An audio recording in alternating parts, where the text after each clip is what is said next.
President Volodymyr Zelensky said that Kyiv and its partners were considering arranging a high-level meeting between Ukraine, Russia, the United States, European Union countries and Britain as part of a push to end Moscow's war in Ukraine.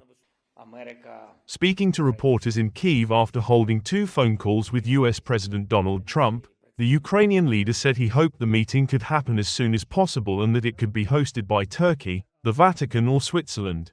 Zelensky said he spoke to Trump one-on-one before the US leader called Russian President Vladimir Putin, and again afterwards in a conversation that involved the leaders of France, Finland, Germany, Italy and the European Union.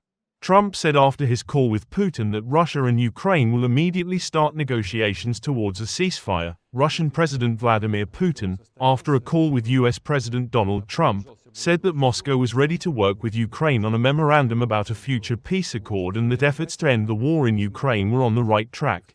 Putin thanked Trump for supporting the resumption of direct talks between Moscow and Kyiv, after the 2 sides met in Turkey last week for their first face-to-face negotiations since March 2022.